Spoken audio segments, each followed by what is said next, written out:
Hello दोस्तों, नमस्कार। एक बार फिर से स्वागत है आपके अपने YouTube channel Diu GK tricks में। तो दोस्तों, यहाँ पर देख सकते हैं कि इलाहाबाद हाई कोर्ट के लिए बिल्कुल स्पेशल क्लास आपकी होने वाली है। इसमें देखा जाए तो आपके खेलकूद से संबंधित होंगे, कला संस्कृति से संबंधित होंगे, जो कि आपके सिलेबस में दिया गया है। और हम लोग देख सकते हैं बहुत ही कम समय में लगभग 115 क्वेश्चन आपके कवर करने वाले हैं। तो आप लोग सुपर फास्ट तरीके से वीडियो देखिएगा और ये समझिएगा ये जो सिलेबस में है तो यहाँ से क्वेश्चन आपके आने ही आने हैं। और जीके में देख सकते हैं हमने आपको क्लासेस दिया भी है, प्रैक्टिस सेट भी आपको सॉल्व कराए हैं, आपके जीके की जो आपके क्वेश्चन है वो भी सॉल्व कराए हैं, है ना। तो सब कुछ आपको पढ़ना है और करंट के जो आपके हाईलाइट करंट अफेयर दिए जा रहे हैं उनको भी आप लोग देखते चलिएगा। गुड इवनिंग, नमस्कार सभी को, जय हिंद, सभी को गुड इवनिंग। तो चलिए स्टार्ट करते हैं आज की इस बेहतर सेशन को। पहला क्वेश्चन आपसे यहाँ पर दिया गया और आपसे कह रहा है, साहित्य और कला का समर्थन राजा भोज निम्नलिखित में से किस राजवंश से संबंधित था। यहाँ पर देख सकते हैं एक राजा भोज थे, जो कि देखा जाए ये अपने दरबार में, कह सकते हैं अपने इतिहास में, या कह सकते हैं अपने राजवंश में साहित्य और कला का बहुत ही समर्थक थे। तो भैया इनका जो संबंध रहा है वो आपके परमार वंश से रहा है। परमार जो कि एक राजपूत वंश हुआ करता था। तो यहाँ पर जो आपका आंसर है वो आपका सी नंबर है, राइट हो जाएगा। और आगे बढ़ते हैं, क्वेश्चन आपसे दिया गया है कि श्रवण बेलगोला में गोमतेश्वर की प्रतिमा किसने बनवाई थी। यहाँ पर देख सकते हैं आपका जो आंसर बनेगा इनमें से राइट क्या हो सकता है। तो दूसरे का ऑप्शन बनेगा, यहाँ पर जो आपका बनेगा कौन सा हो जाएगा, चंद्रगुप्त मौर्य हो जाएगा, खारवेल हो जाएगा, मोघवर्ष या आपका चामुंडा राय। तो आप कहेंगे चामुंडा राय, जो ऑप्शन आपका दिया गया है चामुंडा राय जिसे बोलते हैं। तो ऑप्शन नंबर आपका डी हो जाएगा, चामुंडा राय आपका आंसर राइट हो जाएगा, जो कि गंग वंश के एक राजा हुआ करते थे। ठीक है ना। तो आपका जो आंसर आ गया है वो आपका डी नंबर है, यहाँ पर राइट हो जाएगा। और ये गोमतेश्वर की जो मूर्ति है वो 18 मीटर ऊंची है दोस्तों, याद रखिएगा, है ना। दुनिया में देखा जाए सबसे ऊंची स्वतंत्र अखंड मूर्तियों में से गिना जाता है, याद रखिएगा। यहाँ पर आगे बढ़ते हैं, क्वेश्चन आपसे अगला पूछा गया और आपसे कह रहा है कि प्रसिद्ध ग्रंथ नाट्य शास्त्र में कला का प्रथम स्पष्ट वर्गीकरण किसने दिया था। यहाँ पर 3 दिया है और 3 का ऑप्शन में से क्या हो जाएगा। तो दोस्तों याद रखिएगा कि जो नाट्य शास्त्र है इसमें कला का प्रथम स्पष्ट जो वर्गीकरण किया है वो आपके भरत मुनि ने किया था। ऑप्शन नंबर आपका सी हो जाएगा, भरत मुनि के द्वारा जो आपका रचित पुस्तक है ना, उसमें संपादित किया है। तो आपका जो आंसर आएगा यहाँ पर सी हो जाएगा। इनके पुस्तक का नाम है नाट्य शास्त्र। ठीक है, आगे बढ़िएगा। क्वेश्चन आपसे अगला पूछा गया है कि स्तूप का उल्लेख जो दिया गया है अग्नि की उठती हुई ज्वालाओं के रूप में कहाँ पर मिलता है। यहाँ पर फोन नंबर दिया गया है, मतलब आपसे कह रहा है कि अग्नि की उठती हुई जो आपकी ज्वालाएं हैं इनका जो उल्लेख मिलता है वो कहाँ पर मिलता है। तो दोस्तों ये मिलता है आपके ऑप्शन नंबर आपके सी ऋग्वेद में मिलता है। किसमें मिलता है, तो ऋग्वेद आपका जो आंसर है यहाँ पर राइट हो जाएगा। आगे बढ़िएगा। क्वेश्चन आपसे अगला पूछा गया है कि महात्मा बुद्ध द्वारा उपयोग में लाई गई वस्तुएं स्तूप में रखी जाती थी। कुल मिला के कह सकते हैं महात्मा बुद्ध द्वारा जो उपयोग में लाई गई जो वस्तुएं हैं, कहीं ना कहीं ये सब वस्तुएं वो आपके क्या बोलते हैं, तो शारीरिक स्तूप बोलते हैं या पारिभौगिक स्तूप बोलते हैं। तो याद रखिएगा, इसको नोट करिएगा। ऑप्शन नंबर आपका डी हो जाएगा कि महात्मा बुद्ध द्वारा उपयोग में जो भी आपकी वस्तुएं लाई गई हैं वो स्तूप में रखी जाती थी। कहीं ना कहीं देखा जाए तो आपके पारिभौगिक स्तूप, इसका जो आंसर है यहाँ पर आपका डी नंबर है, राइट हो जाएगा, याद रखिएगा। ठीक है, यहाँ पर आगे बढ़िएगा। क्वेश्चन आपसे अगला पूछा गया और आपसे कह रहा है कि वर्तमान में अमरावती स्तूप के अवशेष किस संग्रहालय में सुरक्षित रखे गए हैं। पूरा वीडियो देखेंगे तो आपको बहुत ऐसे क्वेश्चन आपको मिलेंगे, क्योंकि ये टॉपिक आपका बहुत ही महत्वपूर्ण है। अमरावती स्तूप जो कि आंध्र प्रदेश के पालनाडु जिले में आपका है, अमरावती गांव में एक खंडहर बौद्ध स्तूप से जुड़ा हुआ है। तो यहाँ पर जो आपका 6 नंबर है वो ऑप्शन नंबर आपका बनेगा सी नंबर है, याद रखिए। यहाँ पर जो 6 का ऑप्शन आ रहा है कि वर्तमान में अमरावती स्तूप के जो अवशेष है किस संग्रहालय में सुरक्षित रखे गए हैं। तो दोस्तों याद रखिएगा, आपका दिया है मद्रास, कलकत्ता, लंदन, ABC तीनों में रखे गए हैं। इनमें से जो आपका आंसर बनेगा वो राइट इनमें से क्या हो जाएगा। चलिए, हाँ बिल्कुल है कि आप कहेंगे सर यहाँ पर जो आपका आंसर है वो आपका राइट इनमें से क्या हो सकता है। थोड़ा सा नए टाइप का क्वेश्चन है। चलिए, यहाँ पर बताना है अमरावती भारत के सबसे महान, यहाँ पर देखिए अमरावती किस संग्रहालय, वहाँ पर एक अमरावती जो आपका संग्रहालय है उस संग्रहालय का शायद नाम यहाँ पर आपका लंदन संग्रहालय रखा गया है। जो आपके अमरावती स्तूप के अवशेष हैं, है ना, वो आपके किस संग्रहालय में तो सुरक्षित रखेंगे, तो लंदन संग्रहालय इसका आंसर जो आपका दिया गया है वो आपका सी नंबर इसका राइट हो जाएगा। सी नंबर आपका बनेगा, याद रखिएगा। एक ग्वाल टोली जैसी आपकी ये संरचना है। ठीक है, एक ग्वाल टोली जैसी आपकी ये संरचना है, इसका जो आंसर बनेगा वो आपका सी हो जाएगा। बार इस क्वेश्चन को गोला मार दीजिएगा, हम बाद में इसे चेक करके भी आपको बता देंगे। ठीक है ना। अमरावती स्तूप की अगर हम बात करते हैं तो तीसरी शताब्दी जो आपकी थी, है ना, क्या थी, तीसरी शताब्दी। देखो यहाँ पर कलकत्ता है और आपका मद्रास है, लंदन यहाँ पर दिया है, कुमला के गुंटूर। यहाँ पर थोड़ा चेंज आप करना चाहें तो कर सकते हैं। ये बौद्ध स्मारक जो आपका दिया गया है स्कॉटिश सेना के अधीन है। हाँ, कहीं ना कहीं आंसर हो सकता है, बाकी फिर भी इसमें गोला लगा लीजिएगा, है ना। ये थोड़ा अजीब तरीके क्वेश्चन लग रहा है। आइएगा अगले क्वेश्चन को, और क्वेश्चन आपसे दिया गया है, पेशावर स्तूप का निर्माण निम्न में से किसने करवाया था। पेशावर स्तूप का निर्माण है वो किसने करवाया था। तो दोस्तों इसका जो निर्माण हुआ था वो आपके कनिष्क के समय हुआ था। ऑप्शन नंबर आपका सी राइट हो जाएगा। यहाँ पर जो आंसर है सी नंबर कनिष्क वाला आपका आंसर बिल्कुल राइट हो जाएगा। और यह प्राचीन दुनिया की सबसे ऊंची इमारतों में से मानी जाती है, तो इसका ऑप्शन बनेगा आपका सी नंबर है। आगे बढ़िएगा, क्वेश्चन आपसे अगला पूछा गया और कह रहा है कि अमरावती स्तूप की खोज किस वर्ष हुई थी। देखिए 8 नंबर दिया है, और 8 की अगर बात कर लेते हैं तो आपका जो आंसर बनेगा वो राइट क्या हो जाएगा। तो दोस्तों याद रखिए अमरावती स्तूप की खोज हुई थी 1797 ईस्वी में की गई थी। और इस स्तूप की देखा जाए 18वीं शताब्दी के अंत में जमींदार के जो कारीगर है उसने यहाँ पर देखा था। तो यहाँ पर देखा जो वो आपके थे कैरिन मैकेंजी अमरावती के स्तूप खंडारों के बारे में पहली बार इसकी यहाँ पर पता चला था, याद रखिएगा। तो इसका जो आंसर है वो आपका डी नंबर है, यहाँ पर राइट हो जाएगा। आगे बढ़िएगा, क्वेश्चन आपसे अगला पूछा गया है कि अमरावती स्तूप को किसने खोजा था।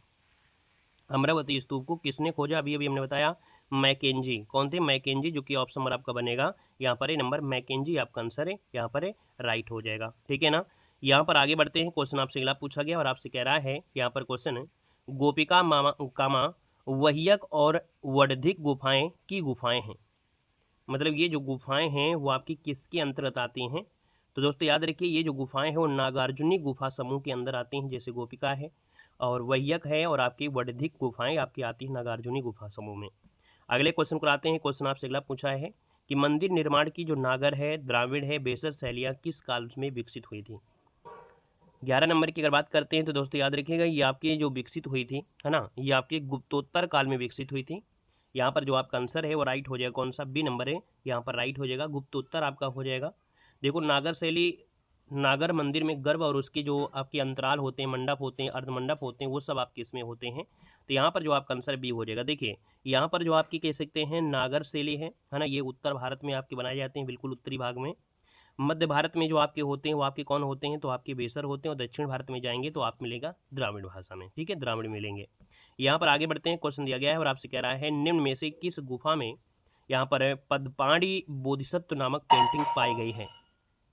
12 नंबर का ऑप्शन यहाँ पर हो जाएगा अजंता की गुफा नंबर जो आपकी फर्स्ट है, इसमें बोधिसत्व आपकी पद्मपाण की पेंटिंग आपकी मिली है। और देखा जाए तो अजंता की गुफाओं में बनी ये पेंटिंग प्रारंभिक मध्यकालीन भारत से बची हुई आपकी है। यहाँ पर भगवान बुद्ध के जीवन से जुड़ी हुई जो आपकी हैं, है ना, पहलुओं उनको यहाँ पर दिखाया गया है जातक कथाओं के माध्यम से। अगला क्वेश्चन यहाँ पर दिया गया और आपसे कह रहा है कि ऋग्वेद में अग्नि की उड़ती हुई ज्वालाओं के दर्शन रूप उल्लेख मिला है। एक क्वेश्चन अभी आपको मिला था कि ऋग्वेद में था, और ऋग्वेद की अगर हम बात कर लेते हैं तो ये आपके स्तूपों में से है ना, स्तूपों के बारे में दिया गया था। तो आपका जो आंसर मिलेगा इनमें से राइट हो जाएगा सी नंबर। ऋग्वेद में अग्नि के कुछ वर्णन भी आपको देखने को मिलते हैं। तो यहाँ पर जो आपका है वो ऑप्शन नंबर आपका सी बनेगा, स्तूप का है। यहाँ पर अगला क्वेश्चन है कि किस गुफा को विश्व की झोपड़ी की संज्ञा दी जाती है।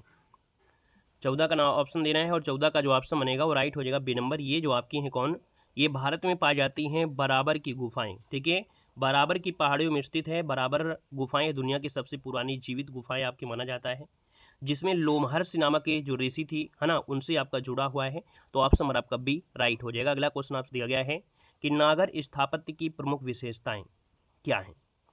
तो जो नागर स्थापत्य की विशेषताएं होती हैं उसमें क्या क्या चीज़ें होती हैं, तो दोस्तों याद रखिएगा चौकोर गर्भगृह होता है, ठीक है, चोटी की तिरछी आपकी रेखाएं होती है, और मीनार नुमा शिखर इसमें होता है। तो ये होती है नागर स्थापत्य कला की जो ऑप्शन है, ऑप्शन नंबर आपका डी। यहाँ पर आपका आंसर आपका बन जाएगा डी नंबर है, राइट हो जाएगा, डी नंबर आपका बन जाएगा, ठीक है। चलिए आगे बढ़िएगा, क्वेश्चन आपसे अगला पूछा गया और आपसे यहाँ पर दिया गया है कि नागर स्थापत्य की हो गई। अगला क्वेश्चन दिया गया है यहाँ पर क्वेश्चन कि किस मंदिर शैली की विशेषता बहुभुजी आकृति की आधार योजना है। 16 नंबर की बात करते हैं तो दोस्तों याद रखिएगा आपके यहाँ देखिए मंदिर आपके यहाँ जो बने हुए होते हैं उत्तर भारत में, आप देखे होंगे मध्य भारत कह सकते हैं इसको। तो यहाँ पर सबसे स्टार्टिंग में जो आपकी होती है उसका जो आधार होता है वो चौकोर आपकी आकृति का बना होता है ना। तो यहाँ पर कह सकते हैं इसका जो आपका आंसर बनेगा वो राइट क्या हो जाएगा। तो आपका आंसर यहाँ पर दिया है 16 का ऑप्शन ए। मतलब यहाँ पर किस मंदिर शैली की विशेषता बहुभुजी आकृति की आधार होती है, वो आपकी बेसर शैली, ऑप्शन नंबर आपका ए यहाँ पर राइट हो जाएगा। इसका जो आधार भाग होता है वर्गाकार होता है ना, और इसके बाद ऊपरी शिखर भी आपका होता है, तो ये इसमें होता है। लेकिन जो अगर ऊपरी शिखर बात करें पिरामिड नुमा में, वो द्राविड़ शैली में आ जाता है। यहाँ पर अगला क्वेश्चन आपसे दिया गया और आपसे कह रहा है निम्नलिखित में से किस राज्य में सबरीमाला श्री धर्म संस्था मंदिर स्थित है। चलिए, सबरीमाला मंदिर काफ़ी चर्चा में रहा था और ये धर्म संस्था मंदिर है जो आपकी केरल राज्य के आपके पत्तनपत्तिका जिले में आपकी है। तो आपका आंसर क्या हो जाएगा, ए नंबर हो जाएगा आपका, केरल हो जाएगा, है ना। केरल जो आपका आंसर है, यहाँ पर जवाब राइट हो जाएगा। और ये मंदिर पेरियार टाइगर रिजर्व है, उसी के अंदर आपका सबरीमाला पहाड़ी पर आपका बना हुआ है। और ये भगवान जो आपके अयप्पा हैं उनको समर्पित है। कभी कभी क्वेश्चन बोल देता है कि जो सबरीमाला का मंदिर है कौन से भगवान से जुड़ा है, तो अयप्पा को समर्पित है, याद रखिएगा। यहाँ पर आगे बढ़ते हैं। क्वेश्चन आपसे अगला पूछा गया है और आपसे दिया गया है कि भारत में मंदिर स्थापत्य की वास्तविक नींव किस काल में रखी गई थी। 18 नंबर दिया है और 18 की अगर बात कर लेते हैं तो दोस्तों याद रखिएगा, मंदिर स्थापत्य की जो आपकी है वो गुप्त काल से जुड़ी है। कहाँ से जुड़ी है, तो आपके मंदिर स्थापत्य की वास्तविक नींव जो आपकी आई थी किस काल में, तो गुप्त काल, जो कि ऑप्शन नंबर आपका बी यहाँ पर राइट हो जाएगा। अगले क्वेश्चन को आते हैं। क्वेश्चन दिया गया है कि गुप्त काल का सबसे सुंदर मंदिर देवगढ़ का दशावतार मंदिर किस राज्य में स्थित है। यहाँ पर 19 नंबर दिया है। दोस्तों याद रखिए, दशावतार का मंदिर जो आपका है वो आपके भगवान विष्णु को समर्पित है। ऐसा माना जाता है कि यह गुप्त काल में बना है और ये आपके उत्तर प्रदेश के ललितपुर में है, जो ऑप्शन नंबर आपका बनेगा सी नंबर है, राइट हो जाएगा। आपके उत्तर प्रदेश के ललितपुर में है देवगढ़ का दशावतार मंदिर। अगले क्वेश्चन को आते हैं। क्वेश्चन दिया गया है कि भारत में डाटा, पत्थर, मेहराब तथा ईंट निर्मित भवन का प्राचीनतम उदाहरण कौन सा है। यहाँ पर बताना, भारत में डाटा, पत्थर, मेहराब तथा ईंट से निर्मित, कुल मिला के देखा जाए ईंट से संबंधित आपको दिया और ईंट से संबंधित आपका जो है वो आपका कौन सा है 20 नंबर में। दोस्तों ये आपका जो कानपुर का भीतर गांव का मंदिर है ना, ये ईंट से बना हुआ निर्मित आपका मंदिर है, जो ऑप्शन नंबर आपका बनेगा बी नंबर। ऐसा भी क्वेश्चन आपका होता है, याद रखिएगा। अगले क्वेश्चन कराते हैं। क्वेश्चन दिया गया है कि असम स्थित कामाख्या मंदिर किस शैली का सर्वश्रेष्ठ उदाहरण है। यहाँ पर देखिएगा आपका जो आंसर है कि जो कामाख्या मंदिर है आपके कहाँ पर है, असम में है। दोस्तों याद रखिएगा, ये आपके अहोम शैली में जुड़ा हुआ है। किससे है, इसे तंत्रपीठ या देवालय भी बोलते हैं। और दोस्तों याद रखिए, अहोम शैली में आपका बना हुआ है। ऑप्शन नंबर आपका बनेगा बी नंबर है, यहाँ पर राइट हो जाएगा। नेक्स्ट क्वेश्चन को आते हैं। क्वेश्चन दिया गया है, कोणार्क सूर्य मंदिर का निर्माण किस शासक ने करवाया था। यहाँ पर 22 नंबर दिया और 22 का ऑप्शन आपका हो जाएगा कि कोणार्क का जो सूर्य मंदिर है इसका निर्माण जो करवाया था नरसिंह देव प्रथम ने। किसे, नरसिंह देव प्रथम। ये पूर्वी गंग वंश के राजा हुआ करते थे। आपका जो आंसर है वो आपका सी हो जाएगा। कोणार्क का जो मंदिर है भगवान सूर्य को समर्पित है, इसको भी आपको याद रखना है। इसे ब्लैक पैगोंडा के नाम से भी जाना जाता है। अगले क्वेश्चन को आते हैं। क्वेश्चन आपसे दिया गया है और ये आपका शायद रिपीट हो गया है दोबारा से, है ना, क्योंकि ये तो आपके हो ही चुके हैं। आगे बढ़िएगा। क्वेश्चन आपसे दिया गया है आपसे 23 नंबर और आपसे कह रहा है कि सूर्य देवता को समर्पित कौन से मंदिर का आकार रथ जैसा है। देखिए 23 नंबर में जो आपका है ना सन टेम्पल, जो कि आपका कोणार्क है।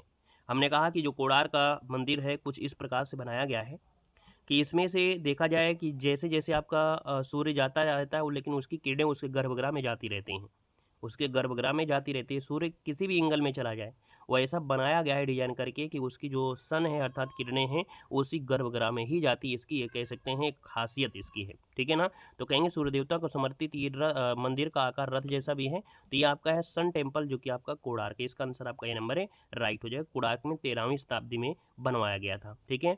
आगे बढ़िएगा। क्वेश्चन आपसे अगला पूछा गया और आपसे कह रहा है कि प्रसिद्ध जगन्नाथ मंदिर में किस देवता की प्रतिमा विराजमान है।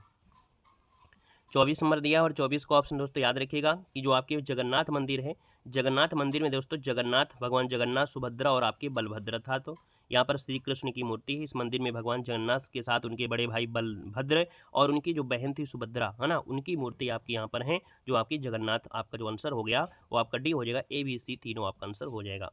अगला क्वेश्चन दिया गया है कि आबू पर्वत पर स्थित तेजपाल मंदिर के गर्भ में किसकी प्रतिमा है। 25 नंबर दिया है और 25 का ऑप्शन जो आपका बनेगा दोस्तों ये आपके है चामुंडा देवी की है। किसकी है, तो चामुंडा देवी जो आपका आंसर है यहाँ पर है, राइट हो जाए आपका डी नंबर। नेक्स्ट क्वेश्चन कराते हैं। क्वेश्चन आपसे अगला पूछा गया है और आपसे कह रहा है 2.5 दिन का झोपड़ा का निर्माण करवाया था।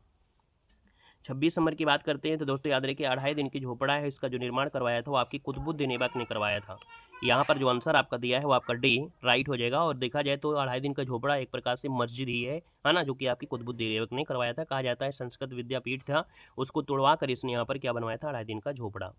नेक्स्ट क्वेश्चन को आते हैं। क्वेश्चन दिया गया है और आपसे कह रहा है कि भुवनेश्वर स्थित किस मंदिर में देउल कामा, जगमोहन कामा, नर मंडप तथा भोग मंडप नामक विशाल कक्ष स्थित है।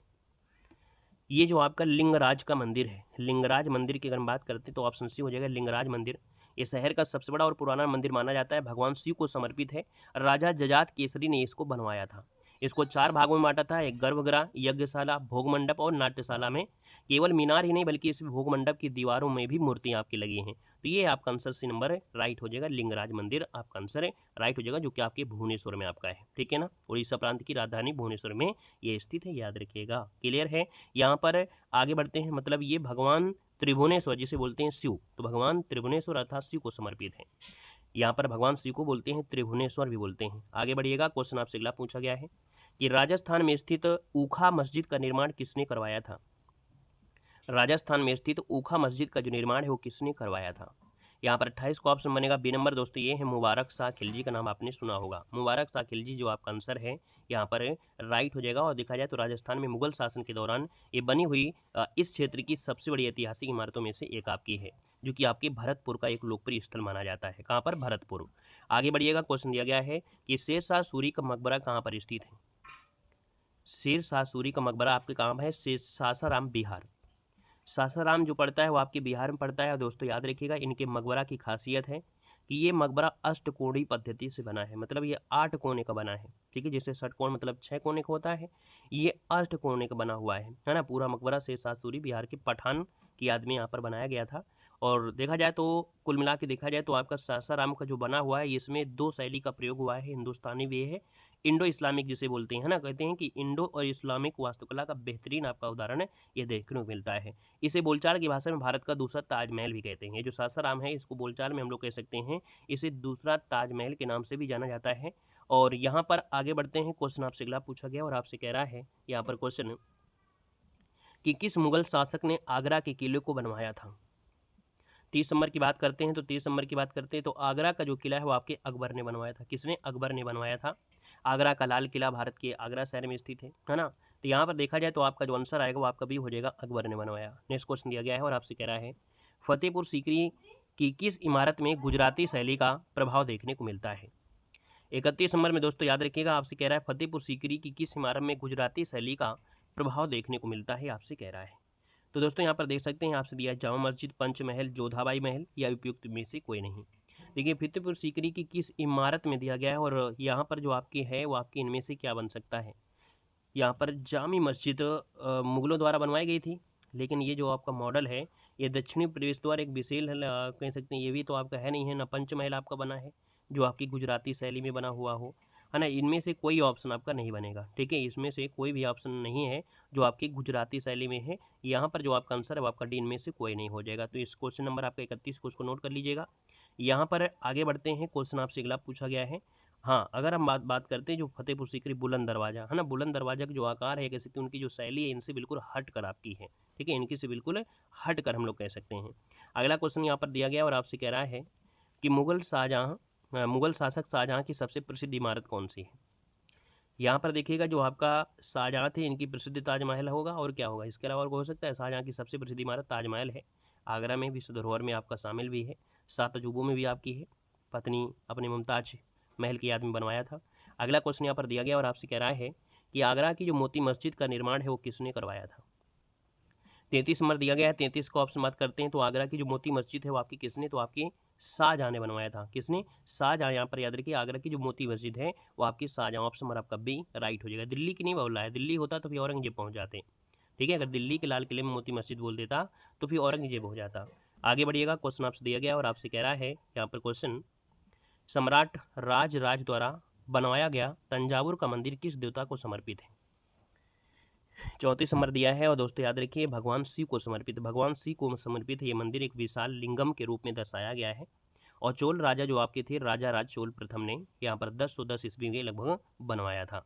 यहाँ पर आगे बढ़ते हैं, क्वेश्चन आपसे दिया गया है कि सारनाथ की जो बुद्ध प्रतिमा है वो विश्राम की मुद्रा में झुकी हुई है, किस मूर्ति कला का यह उदाहरण है। ये जो आपकी है गुप्तकालीन कला की है, क्या बोलेंगे, गुप्तकालीन कला का ये जुड़ा हुआ एक उदाहरण है। ऑप्शन नंबर आपका बनेगा जो कि आपका सी नंबर। नेक्स्ट क्वेश्चन आपसे दिया गया है कि गांधार कला किस अवधि के दौरान फली फूली थी।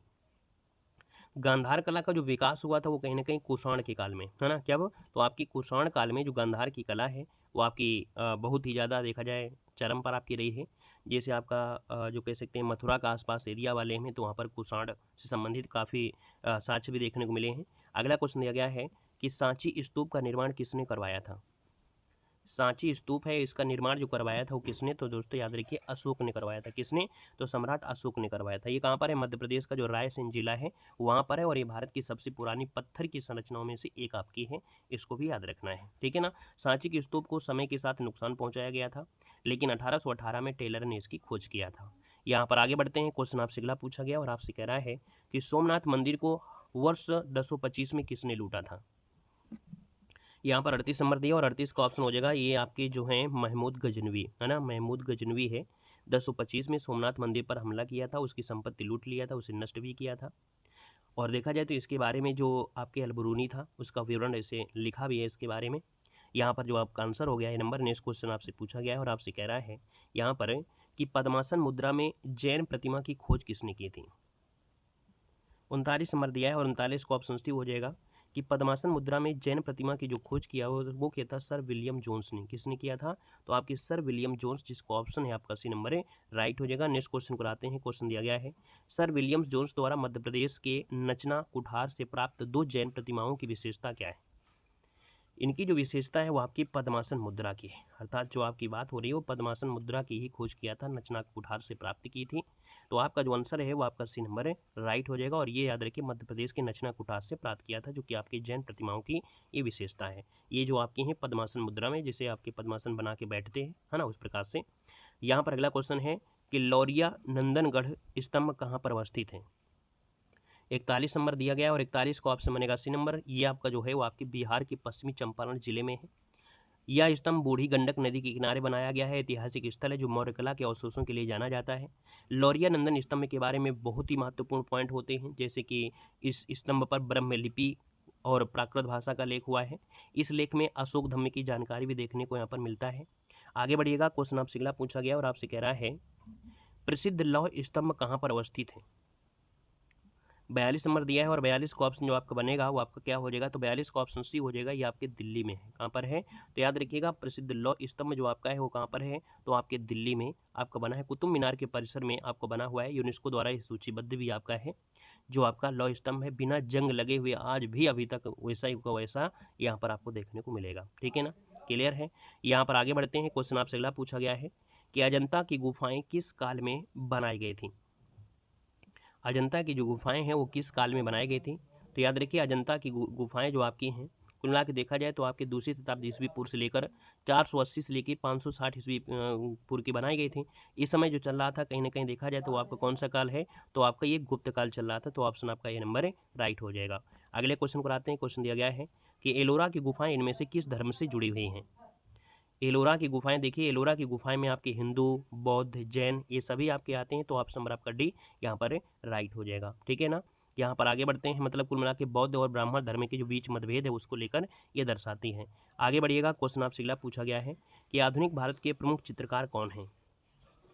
आधुनिक भारत के प्रमुख चित्रकार में देखा जाए तो आपकी यामिनी राय हैं, नंद बोस हैं, यहाँ पर शोभा सिंह भी हैं, राजा रवि वर्मा भी आपको मिलेंगे। तो इसका आंसर जो आपका बनेगा वो आपका डी नंबर है, यहाँ पर राइट हो जाएगा। अमृता सेगिल का नाम सुने होंगे, है ना, अविंद्र नाथ ठाकुर को ये सुने होंगे। ये सब लगभग देखा जाए तो ये भारत की कुल कुछ चित्रकार आपके होते हैं। अगला क्वेश्चन आपसे दिया गया है कि संगीत को पंचम वेद या गंधर्व वेद की संज्ञा किसने दी है। 46 नंबर दिया और 46 की अगर बात करते हैं तो भारतीय आचार्यों ने, है ना, भारत के जो ऋषि हैं अर्थात आचार्यों ने यहाँ पर याद रखिएगा कि संगीत को पंचम वेद या गंधर्व वेद की संज्ञा यहाँ पर दिया है। मतलब संगीत के बारे में गहराई से चर्चा इसमें से किया गया है। शास्त्रीय संगीत गहरे तक आध्यात्मिक प्रभाव करते हैं। यहाँ पर आगे बढ़ते हैं, क्वेश्चन आपसे अगला पूछा गया और आपसे कह रहा है कि शास्त्रीय संगीत की शैलियाँ हैं। शास्त्रीय संगीत की शैलियों में देखिए हिंदुस्तानी है, कर्नाटक है, सुगम है। को मिला के देखा जाए शास्त्रीय संगीतों में से ये सभी आपकी आ जाती हैं। ऑप्शन नंबर आपका डी नंबर है, यहाँ पर राइट हो जाएगा। ध्रुपद है, ठुमरी है, ख्याल है, ओडिसी है, तराना है। कुल मिला के देखा जाए ये सब आपकी संगीत शैलियों के अंतर्गत आती हैं, लेकिन ये दिया है शास्त्रीय संगीत, ठीक है ना। और शास्त्रीय संगीत में कहीं ना कहीं वो भी आपकी आ सकती हैं। यहाँ पर अगला क्वेश्चन आपसे दिया गया और आपसे कह रहा है कि वार्षिक भारतीय शास्त्रीय संगीत समारोह सवाई गंधर्व भीमसेन महोत्सव में आयोजित किया जाता है। यहाँ पर याद रखिएगा ये जो आपका है ये पुणे जो आपके महाराष्ट्र में है, पुणे जो कि महाराष्ट्र में आयोजित किया जाता है एक वार्षिक भारतीय शास्त्रीय संगीत समारोह है। शुरुआत जो की थी भीमसेन जोशी ने किया था, 1953 में किया था। मतलब इसका जो आयोजन है वो संघाई जो सवाई गंधर्व के शिष्यों द्वारा किया गया था। यहाँ पर आगे बढ़ते हैं, क्वेश्चन आपसे दिया गया और आपसे कह रहा है संगीत स्वरों में पंचम स्वर किस देवता को समर्पित है। यहाँ पर देखिए आपको 49 और 49 का ऑप्शन बनेगा। पंचम स्वर जो आपका जुड़ा है कहीं ना कहीं पा, ये आपके लक्ष्मी को समर्पित है। यहाँ पर जो आंसर आपका दिया गया है वो राइट हो जाएगा, आपका सी नंबर है यहाँ पर राइट हो जाएगा। आगे बढ़िएगा, क्वेश्चन दिया गया है और आपसे कह रहा है क्वेश्चन कि राग भैरव के गायन की ऋतु और समय क्या है। ये जो राग भैरव गाया जाता है कब गाया जाता है, तो ये आपके पतझड़ के समय गाया जाता है और आपके कब, तो आप कहेंगे सर प्रातःकालीन गाया जाता है। पतझड़ जो आपका है ऋतु में और कहीं कहीं आपके प्रातःकाल में गाया जाता है, तो ऑप्शन आपका ए नंबर है राइट हो जाएगा। अगला क्वेश्चन है कि सितार वादक इनमें से कौन है। यहाँ पर देखिए सितार वादक में पंडित रविशंकर भी हैं, जया विश्वास भी हैं, शाहिद परवेज भी हैं। कुल मिला के देखा जाए तो शाहिद परवेज खान, बुदादित्य मुखर्जी, अनुष्का शंकर, ये सब सितार वादक ही आपके हैं। तो आपका जो आंसर बनेगा इनमें से आपको बनेगा ए बी सी, आपका आंसर राइट हो जाएगा, ठीक है ना। और रविशंकर को अगर हम बात करें तो रविशंकर को भारत में सितार का उस्ताद या सितार जो हीरो बोलते हैं, सितार माइस्ट्रो कहा जाता है। आगे बढ़िएगा, क्वेश्चन आपसे दिया गया और आपसे कह रहा है कि प्रसिद्ध संगीतकार अरविंद पारिक किस संगीत वाद्य यंत्र के साथ जुड़े हुए हैं। 52 नंबर की बात करते हैं तो आपका आंसर इनमें से क्या हो जाएगा, तो ये आपके जुड़े हैं आपके सितार से। किससे जुड़े हैं, तो सितार, जो ऑप्शन नंबर आपका बी यहाँ पर राइट हो जाएगा, सितार। और आपसे कह रहा है यहाँ पर क्वेश्चन है कि आधुनिक ओलंपिक खेलों का जो आयोजन करने वाला प्रथम देश इनमें से कौन सा है।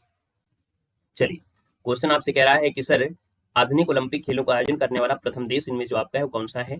तो आप कहेंगे सर यूनान, अर्थात जो ग्रीस है जिसे हम लोग एथेंस कहते हैं, है ना। तो आपका जो आंसर है वो आपका सी नंबर है राइट हो जाएगा। क्वेश्चन नंबर आपका दूसरा है और आपसे कह रहा है कि अंतर्राष्ट्रीय ओलंपिक समिति की स्थापना किस वर्ष हुई थी। अंतर्राष्ट्रीय ओलंपिक समिति की जो स्थापना है वो किस वर्ष हुई थी आपसे पूछा गया है। तो दूसरे का जो ऑप्शन बनेगा इनमें से राइट क्या हो सकता है, बी नंबर बिल्कुल सही है। याद रखिएगा 1894 में 23 जून 1894 को पेरिस के सोरबेन में अंतर्राष्ट्रीय ओलंपिक समिति की स्थापना की गई थी, याद रखिएगा। यहाँ पर आगे बढ़ते हैं, क्वेश्चन नंबर आपसे थर्ड दिया गया है और आपसे कह रहा है निम्न में से कितने वर्षों में ओलंपिक खेलों का आयोजन होता है। चलिए, ऐसे हलवा क्वेश्चन आपके एग्जाम में पूछे जाएंगे, परेशान नहीं होना है, ठीक है। ऐसे ही हलवा क्वेश्चन आपको मिलेंगे। यहाँ पर देख सकते हैं हर 4 साल में, बिल्कुल सही है, हर 4 वर्षों में देखा जाए तो आपके ओलंपिक खेल का आयोजन किया जाता है, ओलंपियाड के नाम से होता है। तो ऑप्शन नंबर आपका सी यहाँ पर राइट हो जाएगा। और आगे बढ़ते हैं, क्वेश्चन आपसे अगला पूछा गया है, यहाँ पर दिया है 4 नंबर कि प्रथम शीतकालीन पैरा ओलंपिक्स गेम जो आपके हुए थे कहाँ पर आपके आयोजित किए गए थे। चलिए 4 का ऑप्शन देना है और 4 की अगर बात करते हैं तो ऑप्शन क्या हो जाएगा, स्वीडन, बिल्कुल है, स्वीडन के कह सकते हैं अर्नाक्लो सात्विक में किए गए थे। ऑप्शन आपका डी हो जाएगा। और आपकी कब की गई थी, तो आपकी 1976 में किए गए थे, याद रखिएगा। 16 देशों के 53 एथलीटों ने इसमें हिस्सा लिया था, याद रखिएगा। यहाँ पर आगे बढ़ते हैं, क्वेश्चन नंबर आपका 5 है और आपसे कह रहा है कि 1964 में जो टोक्यो अर्थात जापान में ओलंपिक में कितने देशों ने भाग लिया था। अब इतना ज्यादा कोई ध्यान नहीं रहता है, लेकिन आपको ध्यान रखना पड़ेगा क्योंकि जो पुराना डाटा है कहीं ना कहीं अगर वहां से क्वेश्चन आपके प्रथम से आपके आ जाते हैं तो बनी जाता है। यहाँ पर देखिएगा आपका जो आंसर आपका डी हो जाएगा 93। कितने, 93 या 94 लगभग आपका है, ऑप्शन दिया नहीं है। 94 देशों ने लगभग आपका भाग लिया था, 64 के समय की बात है। तो यहाँ पर आपको अगर 94 मिलता है तो आपका बेस्ट आंसर आपका हो जाएगा। अगला क्वेश्चन आपसे 6 है और आपसे कह रहा है लंदन में किस वर्ष ओलंपिक खेलों का आयोजन हुआ था। लंदन में जो आपका हुआ था दोस्तों, कब हुआ था, लंदन में हुआ था, याद रखिए 1908 में, फिर 1948 में हुआ था, फिर इसके बाद 2012 में हुए। तो ऑप्शन आपका बनेगा यहाँ पर आपका डी नंबर है राइट हो जाएगा दोस्तों, याद रखिएगा। आगे बढ़िएगा, क्वेश्चन नंबर आपका 7 है और आपसे कह रहा है यहाँ पर कि 32वें ग्रीष्मकालीन ओलंपिक खेलों का आयोजन कहाँ पर हुआ था। 7 का ऑप्शन क्या हो जाएगा, तो आपका 7 का ऑप्शन हो जाएगा आपका जापान के टोक्यो शहर में हुआ। ऑप्शन नंबर आपका बनेगा जो कि सी नंबर है राइट हो जाएगा, यहाँ पर सी बनेगा। अगला क्वेश्चन आपका 8 है और आपसे कह रहा है कि राष्ट्रमंडल खेलों में कितने देशों की भागीदारी होती है।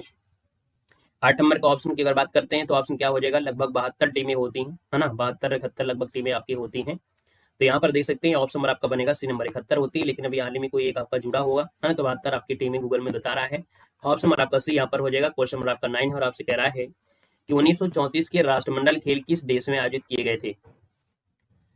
चलिए 9 को ऑप्शन देना है और याद रखिएगा 1934 में राष्ट्रमंडल खेल जो आपके थे वो इंग्लैंड की राजधानी लंदन में आयोजित किए गए थे। तो यहाँ पर देखा जाए दूसरे राष्ट्रमंडल खेल में और इसमें भारत ने पहली बार हिस्सा लिया था, है ना। ऑप्शन नंबर आपका बी बनेगा। अगले क्वेश्चन को आते हैं। क्वेश्चन आपसे अगला पूछा गया है कि नीरज चोपड़ा ने निम्न में से किस खेल प्रतियोगिता में स्वर्ण पदक जीता था। यहाँ पर देख सकते हैं भाला फेंक में, ऑप्शन नंबर आपका सी राइट हो जाएगा। भाला फेंक जिसका ऑप्शन आ रहा है बिल्कुल सही जवाब हो जाएगा, भाला फेंक हो जाएगा। अगला क्वेश्चन यहाँ पर 11 है और आपसे कह रहा है कि राष्ट्रमंडल खेल की शुरुआत किस वर्ष हुई थी। राष्ट्रमंडल खेल की जो शुरुआत है वो किस वर्ष हुई थी, ये आपको बताना है।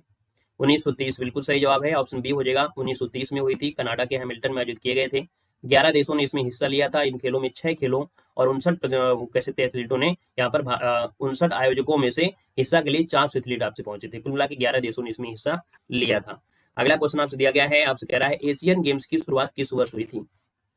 एशियन गेम्स की जो शुरुआत है वो किस वर्ष हुई थी, तो दोस्तों याद रखिए 1951 में हुई थी, 1951 में। और ये भारत में खेले गए थे, नई दिल्ली में खेले गए थे, याद रखिएगा, है ना। और ये खेल पुरुष और महिलाओं के लिए, दोनों के लिए आपका होता है। अगले क्वेश्चन को आते हैं, 13 नंबर है और आपसे कह रहा है पहले एशियाई गेम्स में भारत कौन से स्थान पर रहा था।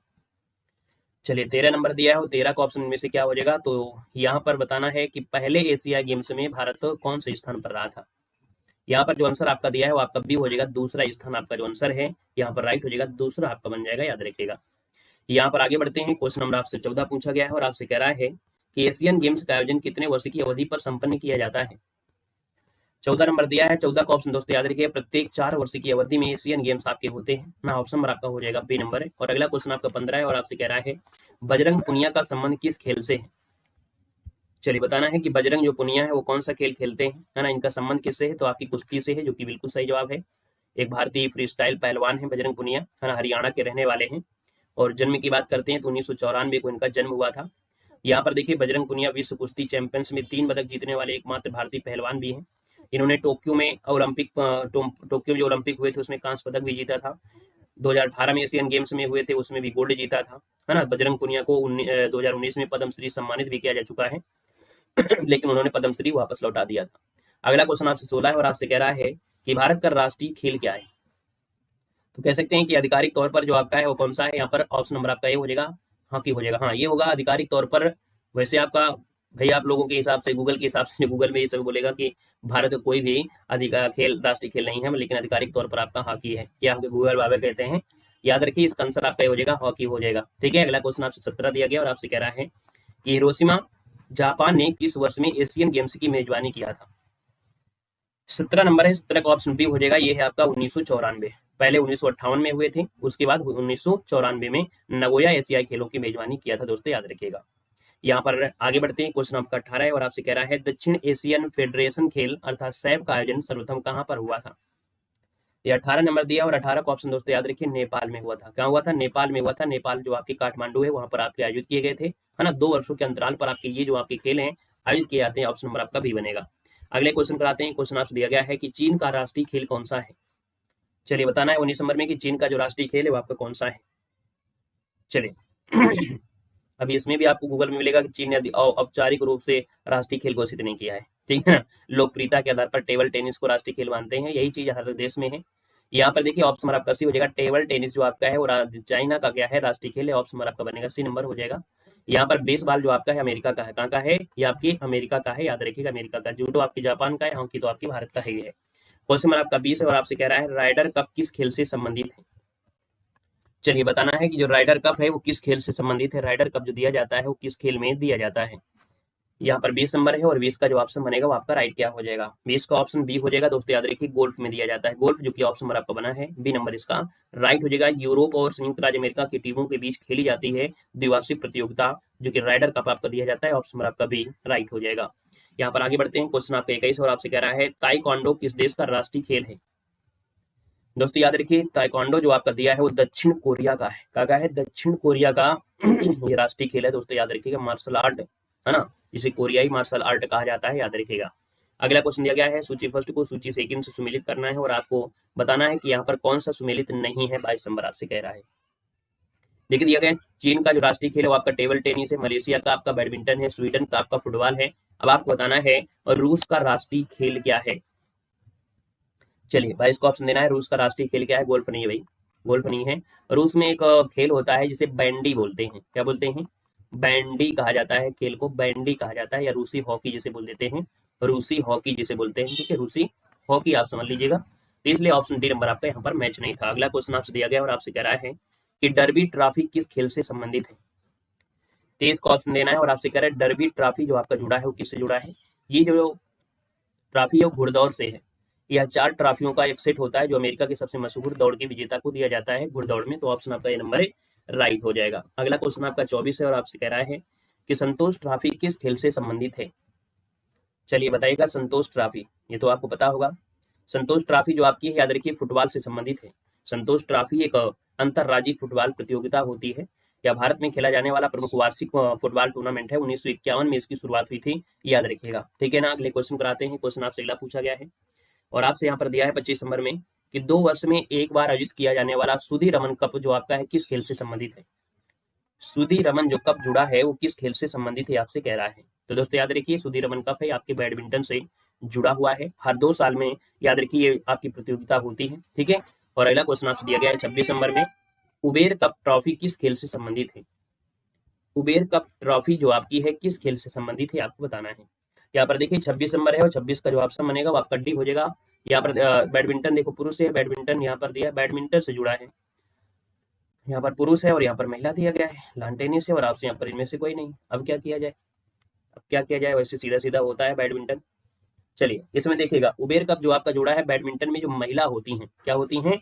महिला होती हैं। बैडमिंटन खेल प्रतियोगिता महिला की विश्व चैंपियन का प्रतिनिधित्व करने वाली आपकी ट्रॉफी है।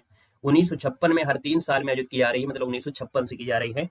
तो 26 नंबर का जो आपका दिया गया है वो कहीं ना कहीं आपको हो जाएगा महिलाओं से आपका संबंधित है। यहाँ पर आगे बढ़िएगा। क्वेश्चन नंबर आपका 27 और आपसे कह रहा है कि गुरु नानक चैंपियंस ट्रॉफी किस खेल से संबंधित है? 27 नंबर दिया गया है और गुरु नानक जो दिया गया है वो आपकी हॉकी से है, वो भी आपकी महिला से जुड़ा हुआ है। ठीक है। यहाँ पर देखिएगा आपका जो आंसर है आपका 27 नंबर में वो ऑप्शन आपका बी हो जाएगा। बाकी अगर आपको इस प्रकार से ऑप्शन नहीं देते हैं तो आपको दिक्कत नहीं है। बाकी याद रखिएगा यह खेल पुरुषों के बारे में भी है, महिलाओं के बारे में भी आपका दिया गया है। देखिए और भी आपके कप जो जुड़े हॉकी से कौन कौन से कप होते हैं। हॉकी से जैसे आपकी आगा खां कप हो गया, Beighton cup, Dhyanchand trophy, lady Ratan Tata trophy, Nehru trophy, Rangaswamy, Scindia trophy, विश्व कप, ये मास्टर चैंपियंस ये भी आपके इसी में होते हैं, मतलब हॉकी में होते हैं। अगला क्वेश्चन दिया गया है आपसे कह रहा है प्रसिद्ध वानखेड़े स्टेडियम कहाँ स्थित है? प्रसिद्ध वानखेड़े जो स्टेडियम है वो आपके है कहाँ पर? 28 नंबर। ये तो आपको पता ही होगा कि सर आपकी मुंबई में है। मुंबई में जो चर्च गेट इलाके में मरीन ड्राइव के पास आपके स्थित है, याद रखिएगा। यहाँ पर अगला क्वेश्चन दिया गया है 29 नंबर और आपसे कह रहा है प्रथम सैफ गेम्स जो कि 1984 का आयोजन कहाँ पर किया गया था? 29 नंबर का ऑप्शन सी हो जाएगा आपके, ये है आपके काठमांडू में। कहाँ पर है? काठमांडू आपका जो आंसर है वो आपका राइट हो जाएगा, काठमांडू। अगला क्वेश्चन आपसे दिया गया है और आपसे कह रहा है कि सर थॉमस कप निम्नलिखित में से किस खेल से संबंधित है? थॉमस कप का जो संबंध है वो आपकी किससे है? बैडमिंटन से है। किससे जुड़ा है? बैडमिंटन से जुड़ा हुआ है ना। विश्व पुरुष टीम चैंपियंस भी इसे कहा जाता है। और यहाँ पर देखा जाए तो इसकी शुरुआत आपके 48-49 के समय हुई थी, मतलब 1948-49 के समय यहाँ पर हुई थी। तो इसका आंसर आपका सी बनेगा। नेक्स्ट क्वेश्चन आपका है कह रहा है नेताजी सुभाष राष्ट्रीय क्रीड़ा संस्थान कहाँ पर स्थित है? 31 नंबर दिया और 31 का ऑप्शन आपका हो जाएगा क्या? यहाँ पर आपको बताना है। यहाँ पर जो आंसर है वो आपका इनमें से क्या हो सकता है? नेताजी सुभाष राष्ट्रीय क्रीड़ा संस्थान जो स्थित है वो आपके कहाँ पर स्थित है? चलिए ये पटियाला कहाँ पर है? पटियाला में है। ऑप्शन नंबर आपका बनेगा जो आपका सी नंबर दिया गया है, आपका जवाब सी नंबर यहाँ पर राइट हो जाएगा। अगला क्वेश्चन बताइएगा तब तक। चलिए बताइएगा अगला क्वेश्चन यहाँ पर बताना है और आपसे कह रहा है कि सर नरेंद्र मोदी स्टेडियम कहाँ पर है? बिना ऑप्शन के आप लोग लगा सकते थे, है ना। यहाँ पर 32 नंबर है और 32 का ऑप्शन नरेंद्र मोदी स्टेडियम जो आपका है वो आपके कहाँ पर है? 32 नंबर का ऑप्शन दीजिएगा। ये आपके अहमदाबाद में है। ठीक है, अहमदाबाद में। अगला क्वेश्चन आपका 33 और आपसे कह रहा है कि वॉलीबॉल निम्नलिखित में से किस देश का राष्ट्रीय खेल है? वॉलीबॉल जो आपका है किस देश का राष्ट्रीय खेल है? वॉलीबॉल आपकी पड़ोसी श्रीलंका का भी तो है कि नहीं है? श्रीलंका का भी तो है, साथ में अर्जेंटीना का भी है। ठीक है, तो 33 का ऑप्शन सी हो जाएगा, आपके अर्जेंटीना में होता है और आपके पड़ोसी का नाम ले लेता श्रीलंका में तो भी आप लोग बता सकते थे। अगला क्वेश्चन है और आपसे कह रहा है मुरुगप्पा गोल्ड कप किस खेल से संबंधित है? 34 नंबर का ऑप्शन है आपका सी हो जाएगा, हॉकी से जुड़ा है। किससे जुड़ा है? मुरुगप्पा गोल्ड कप यह हॉकी से जुड़ा है। भारत के प्रतिष्ठित टूर्नामेंट में आपका यह होता है। और अगले क्वेश्चन पर आते हैं। क्वेश्चन आपसे अगला पूछा गया है और आपसे कह रहा है संयुक्त राज्य अमेरिका का राष्ट्रीय खेल क्या है? बता सकते हैं, अभी हमने बताया भी था। चलिए 35 नंबर दिया गया और आपसे कह रहा है संयुक्त राज्य अमेरिका का राष्ट्रीय खेल क्या है? 35 नंबर दिया है और 35 का ऑप्शन हो जाएगा सी नंबर, बेसबॉल होता है। हमने कहा आधिकारिक तौर पर किसी का राष्ट्रीय खेल नहीं मिलेगा आपको।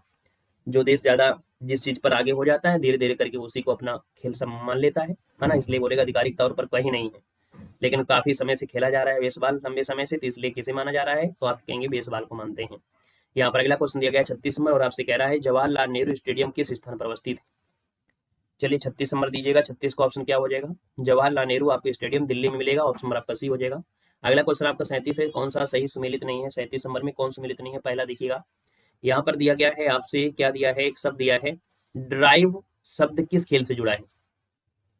तो ड्राइव शब्द देखो आपका हॉकी दिया गया है, और ड्राइव जो आपका होता है वो क्रिकेट में होता है, गोल्फ में होता है, बेसबॉल में भी होता है, फुटबॉल में भी होता है, ठीक है ना।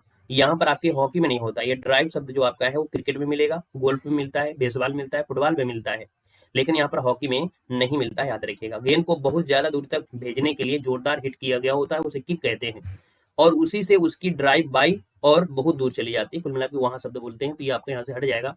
कैरी आपके हॉकी में है, रस आपका फुटबॉल में है, और पिच आपके क्रिकेट से है, तो ऑप्शन नंबर आपका गलत हो गया। अगला क्वेश्चन आपको बताना है, और आपसे कह रहा है सर कि लाल बहादुर शास्त्री स्टेडियम कहाँ पर स्थित है। लाल बहादुर शास्त्री स्टेडियम आपके हैदराबाद में, कहाँ पर है, हैदराबाद हो जाएगा, ऑप्शन नंबर आपका बी बनेगा। क्वेश्चन नंबर आपको 39 और आपसे कह रहा है डॉल्फिन की किस खेल से संबंधित है।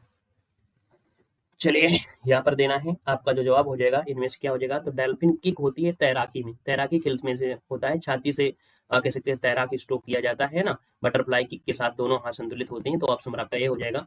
अगला क्वेश्चन यहाँ पर दिया गया है, और आपसे कह रहा है 40 नंबर में, और आपसे कह रहा है यहाँ पर 40 नंबर में सही मिलान आपको करना है। क्या ये चारों या ऑप्शन क्या सही है, किक जो आपका शतरंज में है, स्नैच जो आपके भारोत्तोलन में है, पाई का आपके गोताखोरी में होते हैं, मतलब ये सभी सही हैं। अगले क्वेश्चन को आते हैं 41 नंबर, और आपसे कह रहा है कि स्ट्रगल खेल शब्द किस खेल से संबंधित है। स्ट्रगल खेल किस खेल से संबंधित है आपसे कह रहा है। यहाँ पर 41 नंबर है, 41 का ऑप्शन भी हो जाए आपका कबड्डी से जुड़ा है ना, याद रखिएगा ये आपकी कबड्डी से जुड़ा हुआ है। स्ट्रगल शब्द जो आपका है वो आपकी किस में, तो आपकी कबड्डी से जुड़ा है। और एक खेल और भी आपका होता है जो पोलो वगैरह होता है ना एक, उसमें भी आपका ये शब्द होता है, इसका ऑप्शन बी बनेगा। अगला क्वेश्चन यहाँ पर दिया गया है, किस खेल का संबंध रिंग से नहीं है, बताइएगा किस खेल का संबंध रिंग से नहीं है। 42 नंबर देखिएगा आपको बॉक्सिंग होती है, कुश्ती भी होती है, स्केटिंग भी होती है ना। यहाँ पर देख सकते हैं जो आपका टेनिस होती है, टेनिस तो आपके रिंग से नहीं संबंधित, तो ऑप्शन आपका डी नंबर है यहाँ पर राइट हो जाएगा। अगला क्वेश्चन आपका 53 है, और आपसे कह रहा है कि बैडमिंटन में खेल के मैदान को क्या कहते हैं। चलिए 42 नंबर दीजिएगा, 42 का ऑप्शन क्या हो जाएगा, बैडमिंटन का जो आपका होता है ना खेल के मैदान को जो कहते हैं वो क्या कहते हैं, जल्दी से बताइएगा, फटाफट बताइएगा। चलिए बैडमिंटन जहाँ खेला जाता है उस स्थान को बोलते हैं बैडमिंटन कोर्ट, क्या बोलते हैं, बैडमिंटन कोर्ट कहते हैं। तो आपका जो आंसर आ गया है 43 नंबर में, आपका बी नंबर है यहाँ पर राइट हो जाएगा। ट्रैक जो होता है वो दौड़ में आपका होता है, ठीक है ना। यहाँ पर अगले क्वेश्चन पर आते हैं, क्वेश्चन आपसे अगला पूछा गया, उससे पहले थोड़ा सा इसको क्या कर दें, छोटा कर ले ताकि पूरा क्वेश्चन दिखाई दे दे। चलिए यहाँ पर बताइएगा, आपसे कह रहा है पहले 2 विश्व कप क्रिकेट टूर्नामेंट जीतने वाली टीम कौन सी आपकी थी। पहले 2 विश्व कप क्रिकेट टूर्नामेंट जीतने वाली टीम आपकी इनमें से कौन थी। चलिए 44 का ऑप्शन देना है, क्रिकेट प्रेमियों जितने हैं जवाब दीजिएगा। ये है आपकी वेस्ट इंडीज है, याद रखिएगा वेस्ट इंडीज ने, है ना, देखा जाए 1975 में विश्व क्रिकेट चैंपियंस बना था, विश्व का जो पहला संस्करण था, और इसके बाद 75 में वेस्ट इंडीज ने ऑस्ट्रेलिया को हराया था, फिर 79 में फिर से जीता था दोस्तों, याद रखिएगा, ठीक है ना, और वेस्ट इंडीज द्वारा फिर से जीता गया था। तो ऑप्शन क्या हो जाएगा, बी नंबर। क्वेश्चन नंबर आपका 45 और आपसे कह रहा है भारत क्रिकेट में प्रथम बार विश्व विजेता कब बना था। चलिए बताइएगा। तो यहाँ पर देखिए दिन है वो आपका कौन सा, 23 जून की तारीख है, कपिल देव की कप्तानी है, और बात है 1983 की, तो ऑप्शन नंबर आपका बी यहाँ पर राइट हो जाएगा। और वेस्ट इंडीज को 43 रनों से हराया था दोस्तों, याद रखिएगा, ठीक है ना, क्लियर है। और इस मैच में भारत ने 183 रन बनाया था, ठीक है। चलिए आगे बढ़िएगा, क्वेश्चन नंबर आपका 46 है, और आपसे कह रहा है भारत में दूसरी बार क्रिकेट विश्व कप एक दिवसीय किस वर्ष जीता था।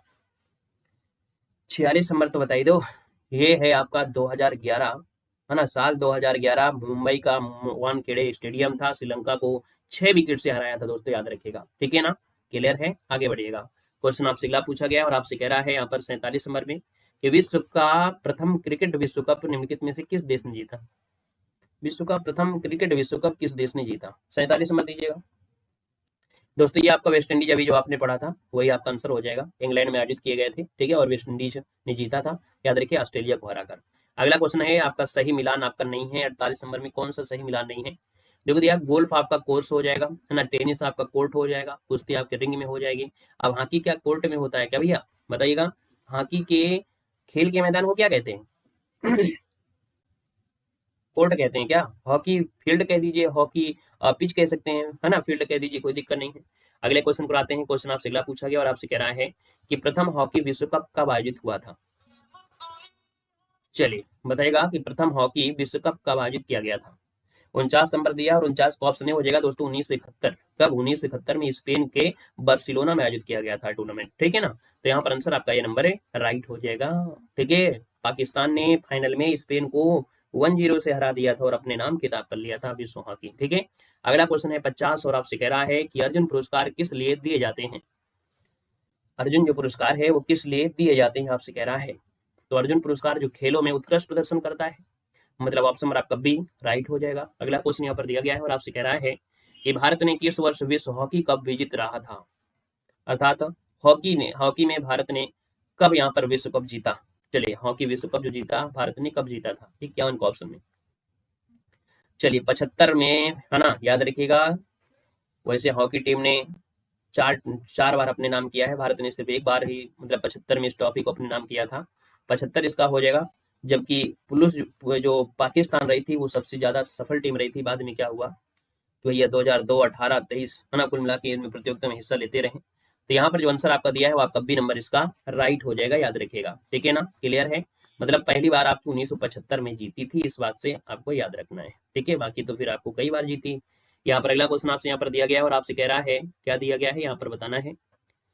निम्न में से किस प्रसिद्ध कोच प्रशिक्षकों को दिया जाता है, मतलब जो प्रसिद्ध पुरस्कार है कोच को दिया जाता है, और जो कोच को दिया जाता है वो आपका द्रोणाचार्य पुरस्कार होता है, ठीक है। अगला क्वेश्चन दिया गया 53 नंबर में, कह रहा है भारत सरकार द्वारा अर्जुन पुरस्कार की शुरुआत किस वर्ष की गई थी। 53 नंबर में देखिए आपका 1961 में अर्जुन पुरस्कार की जो शुरुआत हुई थी 1961 में की गई थी, याद रखिएगा, ठीक है। अगला क्वेश्चन आपको बताना है। अगला क्वेश्चन यहाँ पर दिया गया है और आपसे कह रहा है कि प्रसिद्ध ध्यानचंद पुरस्कार के तहत कितनी धनराशि प्रदान की जाती है। चलिए यहाँ पर जवाब देना है। पहले तो 10 लाख थी, अब तो 25 लाख हो गई ना, तो मैक्सिमम लगा दीजिएगा, क्या दिक्कत है ना। पहले 10 लाख थी, 25 लाख रुपया हो गई, तो इसलिए आप आंसर डी नंबर आप कर सकते हैं, सही मिलान कर दीजिएगा। यहाँ पर जो मिलान है विश्व कप हॉकी है और विजेता दिया गया है, क्या 55 नंबर में सभी सही है, तो आप कहेंगे लगभग तो लग रहा है। 90 में नीदरलैंड, 75 में भारत, 2006 में जर्मनी, मतलब ऑप्शन नंबर आपका डी इनमें से सभी हो जाएगा। अगले क्वेश्चन पर आते हैं। क्वेश्चन आपसे अगला पूछा गया और आपसे रहा है इंडियन सुपर लीग एक पेशेवर फुटबॉल प्रतियोगिता है जो कि संबंधित होती है। चलिए 56 नंबर है और 56 का जो ऑप्शन बनेगा वो आपका राइट हो जाएगा दोस्तों, आपके पुरुषों से संबंधित है। हीरो इंडियन सुपर लीग के नाम से भी इसे जानते हैं, याद रखिएगा, है ना। कुल देखा जाए तो लीग में पूरे भारत से 12 टीमें आपकी बनती हैं। अगस्त से मई के बीच मतलब खेली जाती, मई अगस्त जो भी है। ऑप्शन बी हो जाएगा। अगला क्वेश्चन आपसे दिया गया है कि पुणे सिटी फुटबॉल टीम किस स्टेडियम से संबंधित है। 57 नंबर देखिएगा कि पुणे सिटी फुटबॉल टीम किस स्टेडियम से संबंधित है, तो ये है आपके छत्रपति जो आपके हैं ना, वैसे भी मालूम है पुणे वाले मुंबई छत्रपति, ऑप्शन सी हो जाएगा। अगला क्वेश्चन यहाँ पर दिया गया और आपसे कह रहा है कि इंडियन सुपर लीग का प्रथम संस्करण किस वर्ष आयोजित किया गया था। 58 नंबर दिया है दोस्तों, याद रखिएगा 2014 में, याद रखिएगा कि जो 2014 में कोलकाता के इस क्लब ने सुपर लीग का पहला संस्करण अपने नाम किया था। तो यहाँ पर जो आंसर है वो आपका बनेगा यहाँ पर ए नंबर 2014। अगले क्वेश्चन पर आते हैं, कह रहा है आई लीग प्रतियोगिता किस खेल से संबंधित है। 59 नंबर का ऑप्शन बी हो जाए आपके फुटबॉल से, ठीक है। आई लीग जो आपका है भारतीय फुटबॉल से संबंधित है। यहाँ पर अगला क्वेश्चन दिया गया है 60 नंबर और आपसे कह रहा है आई लीग में कितनी टीमें भाग लेती हैं। 60 नंबर दिया है तो दोस्तों याद रखिए 60 का ऑप्शन बनेगा बी नंबर, 11 टीमें आपकी होती हैं लगभग, ठीक है। यहाँ पर 11 टीमें होती हैं। वैसे देखा जाए तो आपकी 8 टीमें, है ना, पुरुषों की प्रतियोगिता में 8 टीमें होती हैं, महिलाओं की प्रतियोगिता में आपकी 6 टीमें होती हैं, ठीक है। तो आपको यहाँ पर ये न्यूनतम लगाना है, ना महिला की बात कह रहा है ना पुरुषों की बात कह रहा है। उस हिसाब से अगर 8 भी पूछ लेता तो भी आप इसी कहेंगे कि न्यूनतम ऑप्शन आपका दिया गया है। न्यूनतम ऑप्शन आपका जब दिया है तो आप फिर इसी को लगाइएगा, है ना। वैसे 11-12 आपकी हो सकती है, लेकिन आपको यही वाला जो एवरेज आपको मिले 11-12 वाला वो आपको लगा देना है, ठीक है ना, क्लियर है। वर्तमान में जो भी आपका है उसमें अपडेटेड भी देखा जाए तो लगभग 12 आपकी हैं, चाहे महिलाओं उनको मिलाकर किया गया हो, ठीक है। अगला क्वेश्चन आपसे दिया गया और आपसे कह रहा है सर फुटबॉल आई लीग की शुरुआत किस वर्ष हुई थी। 61 नंबर है और आपका जवाब हो जाएगा क्या 2007 में की गई थी। कब? 2007 में की गई थी। क्वेश्चन नंबर आपका 62 है और आपसे कह रहा है मोहन बगान टीम किस स्टेडियम से संबंधित है। 62 का ऑप्शन देना है और 62 का जो ऑप्शन बनेगा क्या हो जाएगा, मोहन बगान जो टीम है वो किस स्टेडियम से संबंधित है। 62 का ऑप्शन बनेगा बी नंबर, ये salt lake stadium, salt lake stadium के नाम से जाना जाता है, जिसे विवेकानंद युवा भारतीय क्रीडांगन के नाम से भी जानते हैं, तो आप राइट हो जाएगा। तो इस प्रकार से कि आपकी बेहतर क्लास कंप्लीट होती है, जिसमें आपने देखा कि आपकी स्पोर्ट्स से संबंधित जो आपकी जीके रहे हैं, साथ में आपके यहाँ पर जो कला संस्कृत से क्वेश्चन रहे हैं, बस इतना अगर आप पढ़ लिए हैं, है ना, और आपने अच्छे से देख लिया है, तो यकीनन मानिएगा कि अगर यहाँ इस टॉपिक से यहाँ से आपके आते हैं क्वेश्चन तो आपको यहीं से देखने को आपको मिलेंगे। ठीक है ना। वीडियो कैसा लगा आप लोग जरूर बताइएगा। वीडियो अच्छा लगा हो तो लाइक करिएगा। बाकी देखिए कल की भी क्लासें आपकी महत्वपूर्ण होने वाली हैं, तो आप लोग कल की क्लासेस सभी लीजिएगा। ठीक है। धन्यवाद सभी को। जय हिंद, वंदे मातरम, गुड नाइट, शुभ रात्रि।